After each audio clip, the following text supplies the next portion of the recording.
You just took a sick day for a sore throat. For most of human history, that was Tuesday morning. We've cured, contained, or completely forgotten so many diseases that you are statistically the healthiest creature ever to exist on this rock. Your immune system is a participation trophy, and you don't even know which monsters you dodged. So today, we're counting down the 5 worst diseases you almost got. Each one a roll of the cosmic dice that landed in your favor, and most of you have no idea how close you came. First up, the disease that doesn't have a name because nobody knows what it actually was. Meet the sweating sickness. England, 1485. You feel fine at breakfast. By lunch, you're soaked through your shirt. By dinner, you're dead. The whole thing, fever, sweat, collapse, could take as little as 3 hours. Most people didn't make it to 9. It tore through England in 5 separate waves between 1485 and 1551. It killed peasants, it killed dukes. It killed both of Cardinal Wolsey's brothers in the same afternoon. And then it just left, vanished, never came back. No surviving sample, no modern equivalent. We don't know what it was. We don't know why it stopped. Somewhere in the bloodstream of a 16th century English farmer, a microbe rolled credits and quit. If it hadn't, your 9 a.m. stand-up would be a funeral. Number 4, leprosy. This one doesn't kill you. That's the trick. It just unzips you, slowly. The bacterium kills your nerves first, so you stop feeling pain.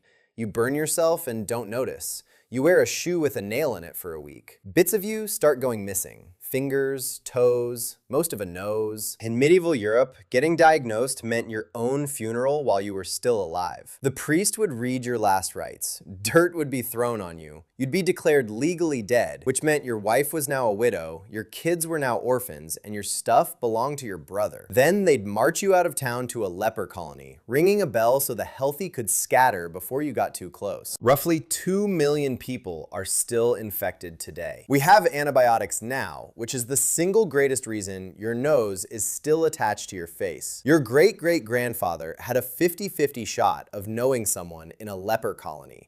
You have a 100% shot of forgetting they exist.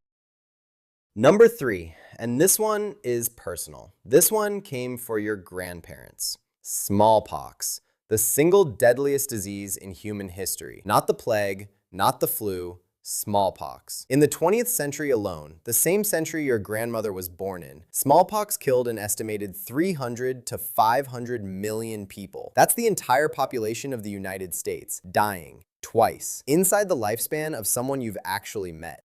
The disease covered you in fluid-filled blisters from your scalp to the soles of your feet. About 30% of people who caught it died. The survivors got to keep the scars forever. Pitted, divot-like marks all over the face. Look at any old photograph of your great-grandparents. Some of those imperfections are smallpox. And then, in 1980, humanity did something completely insane. We just won. Globally eradicated, the only disease in human history we have ever fully wiped out. The last natural case was a hospital cook in Somalia who recovered. The next to last case was a medical photographer in Birmingham who didn't. You weren't born in time to need the vaccine. You weren't born in time to need the disease. You won, and you didn't even know there was a war. Number 2, you already know the name, you just don't appreciate the math. The Black Death, 1347. A merchant ship pulls into the port of Messina, with most of its crew dead and the rest dying. Within 4 years, somewhere between 30 and 60% of Europe is gone. Whole villages stop existing. Bodies pile up faster than anyone can bury them.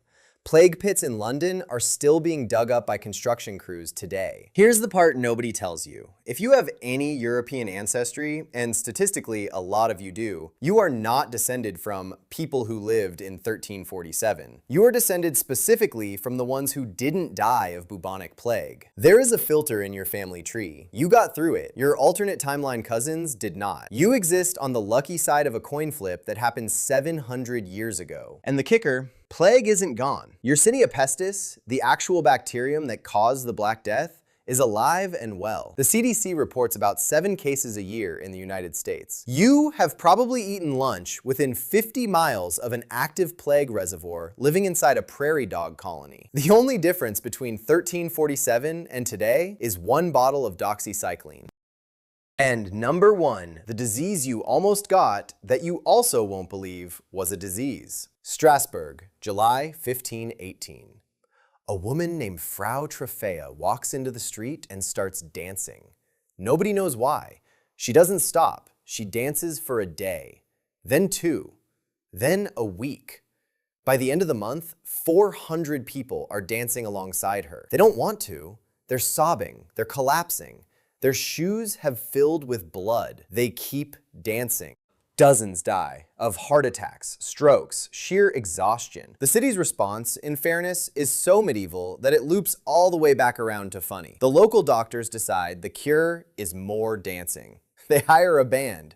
They build a stage. This does not help. The dancing plague of 1518 is documented in city ledgers, in church records, in the personal notes of a physician named Paracelsus, who literally showed up to look at it. It is not a folktale. The leading theory is ergot poisoning, a fungus that grows on damp rye and produces compounds chemically related to LSD.